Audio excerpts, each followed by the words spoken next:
What's going on YouTube? It's your host Bruce GNT, and we are back talking about the worst mayor in the US. No, I'm not even lying. Brandon Johnson is doing a fantastic job putting himself in that position because he has the lowest approval rating ever in Chicago, as far as I know. I think it's at 8%. It's not going well. The Chicagoans that he tries to stand up for, they don't like him. And we're going to go over that in this video because he had a lot to say about what's going on in the Chicago area because the troops have been marching through the loop in Chicago and he's not happy about it. So let's jump right in.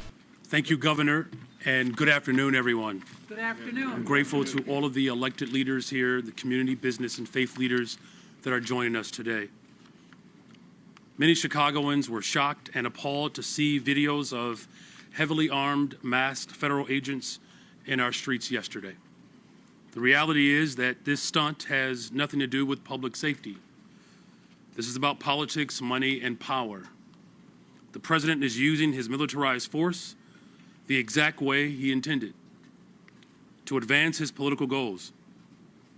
He wants to militarize our cities, whether that's through ICE or through the National Guard or the United States Army or Armed Forces. He wants to provoke conflict so that he can use this as a pretext to send even more federal agents into our city. What we saw yesterday was an absolute disgrace. Families, visitors, everyday Chicagoans were out enjoying our city, and they were met with dozens of heavily armed federal agents aiming to strike fear in our communities. They targeted street vendors and construction workers, just trying to make an honest living. They made a little girl act as a translator as they took her family into custody. These are heartbreaking scenes that have nothing to do with making our city safer. My question to these masked, heavily armed individuals is simple. What could you possibly need an automatic weapon for? The only plausible explanation is that their aim is not to carry out their duties, but instead strike fear in our communities. If you are following the law, if you are in accordance with the Constitution, if you have a criminal warrant, then there is no reason to cover your face. He said something very similar to what Gavin Newsom has said. Because Gavin Newsom passed a law recently saying that federal agents are not allowed to wear face masks and everything like that. And he said, what are you so afraid of? How about I show you what they're so afraid of? Federal grand jury has indicted 3 women accused of following an ICE agent home and posting their address on social media. The Department of Justice says it's still looking for 37-year-old Cynthia Raygoza of Riverside, pictured here. According to the indictment, Raygoza, along with Ashley Brown of Colorado and Sandra Carmona Semaine of Panorama City, followed the agent from downtown Los Angeles to his personal residence last month, live streaming the entire thing. They're accused of publicly disclosing the address and telling viewers to come on down. They've each been charged with conspiracy and publicly disclosing the personal information of a federal agent. If convicted, the women could face a maximum of 5 years in federal prison for each count. I don't like how these politicians are so fake and performative and making it seem like I don't see why they have all that. Yeah, people are unhinged. People feel like they're justified in doing the things that they're doing to people. So guess what? They're going to do things that are reprehensible and feel justified. They have automatic rifles because guess what? And I'm gonna sound like a dick when I say this. Some, not all, of the residents in Chicago are wilding out.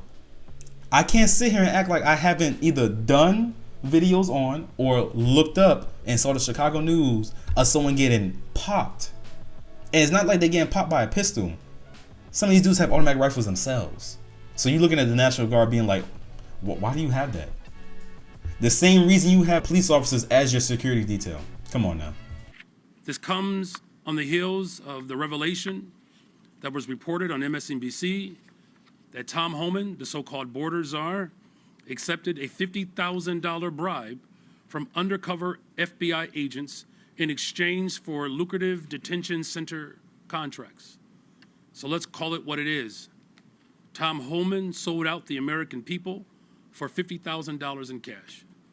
And that's why I'm calling on the federal government to appoint an independent investigator to review every single contract in the city of Chicago, the county and the state related to any ICE detention centers.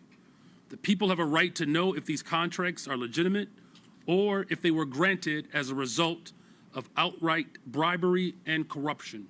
I find this really fucking hilarious that he's saying this, and you're gonna see why. Now to NBC5 investigates, which for months has followed the money trail tied to Chicago's migrant mission. Total spending now tops more than $400 million. Now, despite the creation of a city spending website, it's still not exactly clear where all of that money has gone. In this follow-up report, investigative reporter Bennett Haberly uncovers some new information not shared by the city. Consider these numbers. More than 6,000 people still live in city-run migrant shelters. That means costs are still adding up. Since August of 2022, the city of Chicago has spent more than $400 million, according to the city's spending website. I want to say either 70 or 30 million, I'm gonna have it on the screen, of that was taxpayer money, right? The taxpayers are already talking about how Brandon Johnson ran on not increasing property taxes, and he talked about increasing it at first 300 million, and I think he reduced it to 150 million. I'm not too sure what it is now. Well, we're gonna go over our article, right? The Illinois policy is a website where they're talking about how they're gonna find ways to raise funds because they're not getting money from the federal government. Nearly $253 million went to one private company, Kansas-based Favored Healthcare Staffing, which staffs the shelters. Another $76 million went to Equitable Social Solutions. That company partnered with another called ReloShare, which helped identify and sign lease agreements with property owners of the buildings that eventually became the migrant shelters. That's where a number of those leases are. But when we asked the city months ago for copies of these lease agreements, we were given just 9 out of 27. The use of these private companies has helped mask from public view where the public dollars have flowed. What we didn't know until now is how much the property owners of the migrant shelters were earning. But thanks to a new lawsuit, we're being provided some more clarity. A lending company filed this lawsuit last month against 2 Chicago developers, alleging they did not make it clear when they signed a loan agreement that the building in the West Loop would be used to house migrants. What is not in dispute is that the owners of the Ogden shelter are paid $150,000 a month by ReloShare as part of a use agreement. That means in a year's time, they'd receive more than $1.8 million. The lease agreement also calls for additional payments of up to $400,000 if the number of migrants inside the Ogden shelter exceeds 650. The latest figures show more than 700 people still live here. And I've said this since I saw this last year, right? This is alleged. This is my own personal thought. I'm not saying that this is the case. I believe they're getting kickbacks. Brandon Johnson and the governor, J.B. Pritzker. I think they're getting kickbacks. Because why is it that they're fighting so hard, as hard as they've been fighting, to have their legals here when the Chicagoans themselves have said that's not what we want? You're spending our money. We're in a budget deficit of $1 billion, and yet you're fighting tooth and nail to have people stay here. I think they're getting kickbacks. There's no proof, but that's just what I believe. There are public dollars involved. Shouldn't the public know where they flow? 100%. Back in March, Alderman Andre Vasquez, the chair of the City Council's Migrant Committee, told us aldermen themselves have had a hard time accounting for all the spending. That's still the question that's When we attempted to ask Mayor Brandon Johnson about this at the time, he said this. Again, we're meeting you right where you are. Were it not for this new lawsuit, the public would have no idea how much these property owners are earning. All right, good afternoon, everyone. Thank you. We pressed the mayor about this last week and asked if he would consider adding the information to the city's website. He said this. We have given an accurate account of how dollars have been spent. That's it? Is there anything that would preclude your administration from sharing that level of detail? There's no information that has been kept from you. Johnson then reiterated talking points he's made before, how he's renegotiated contracts to save taxpayer money, and how Congress has failed to provide additional financial relief. He also doubled down, incorrectly stating that all spending information is available. That information is available to you, sir. Not all of it, though, is, sir. I mean, that's Can you the point. give me a specific example of what's not available? The Ogden shelter in the West Loop, that's what is spelled out in this lawsuit, that they get $150,000 just for being the property owner per month.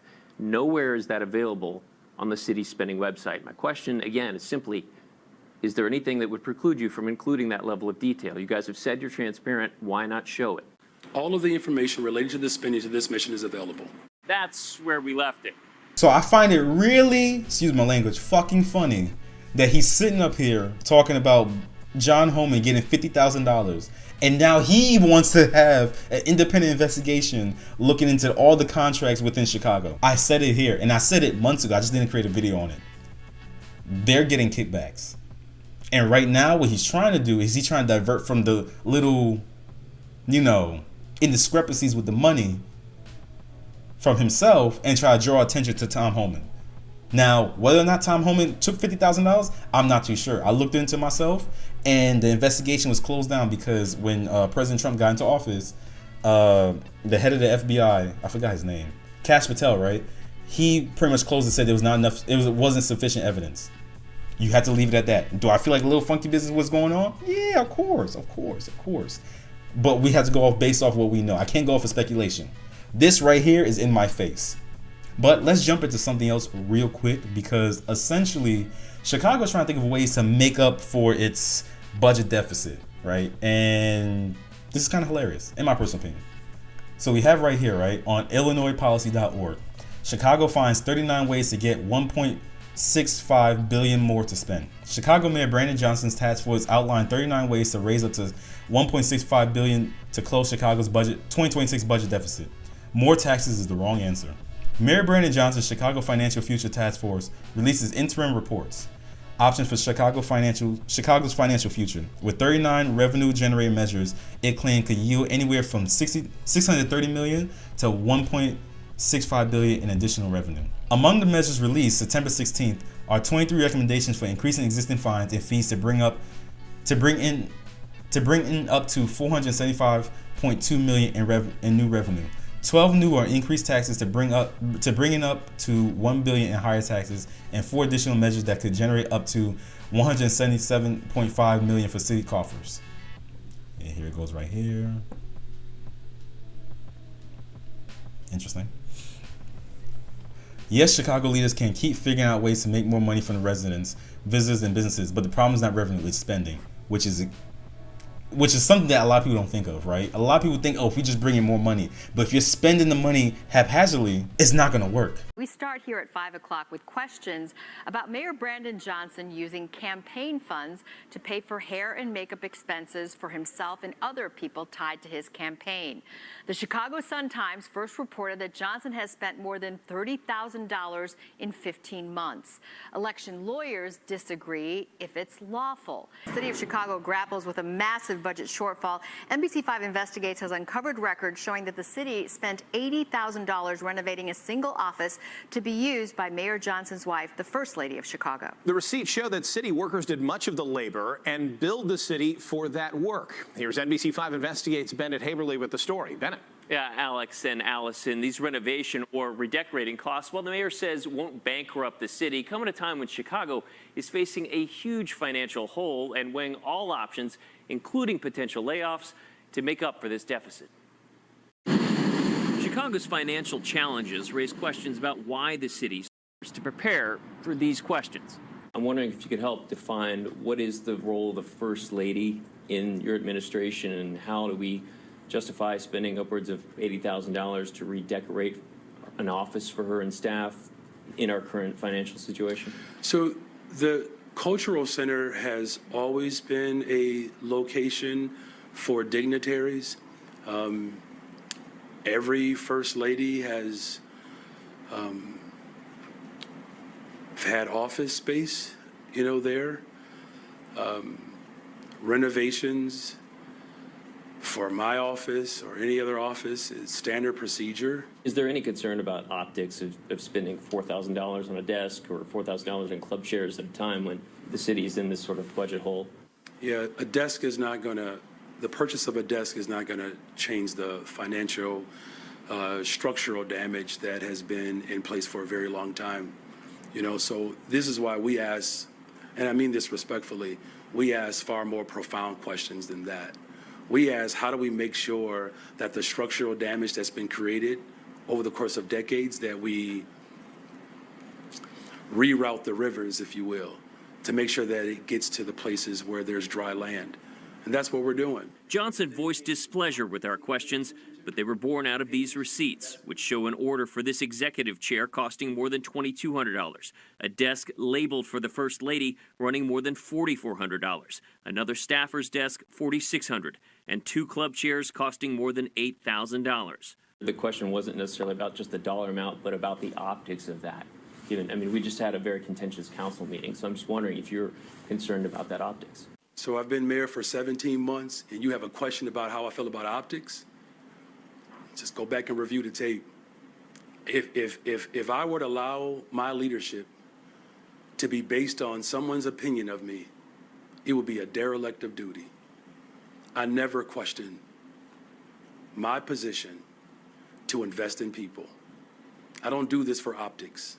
I do this to transform lives. I just found that part hilarious because he's sitting here making it seem like Tom Homan's the dirty one when there's more credible evidence for him. As of last week, 72% of those held in ICE detention have no criminal record.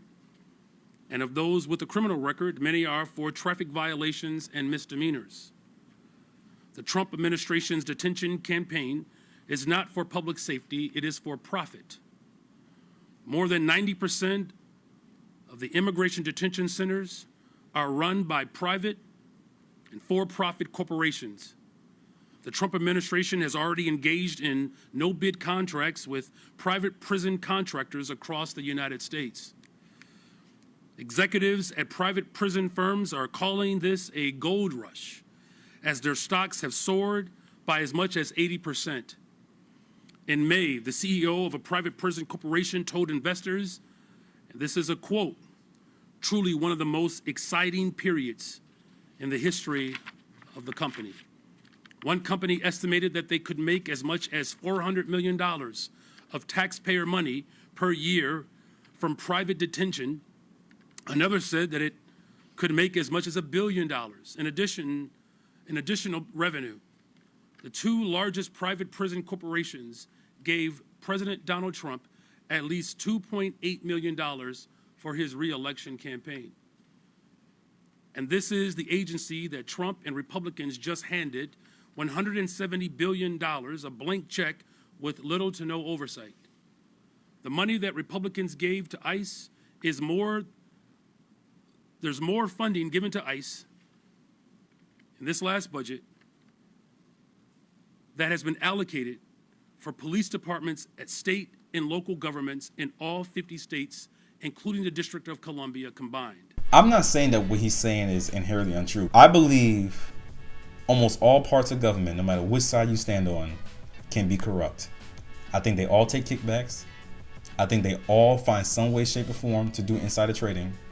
And I think there's a whole lot of dirty money going around. I'm saying that right now. That's how I feel. No one is innocent in this.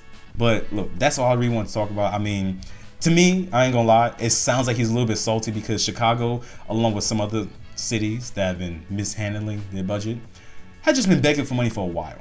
Like a long while. Well, you guys already know the drill. That's it for this video. If you enjoyed it, leave a like, comment down below. Tell me your thoughts. Do you think that I'm on some bullshit? Like, be honest. Do you feel like I'm cooking? Like I might have something here. Like let me know down in the comments down below. And if you have any information on what he said last, right? I want to know about that. I'm interested in like researching all these different things because contrary to what a lot of people may believe, I'm not conservative or liberal. I'm not Democrat or Republican. I'm in the middle. And I just go with whatever makes sense. That's what I go with. Don't believe me? Don't really care. And subscribe if you want to see more. Peace.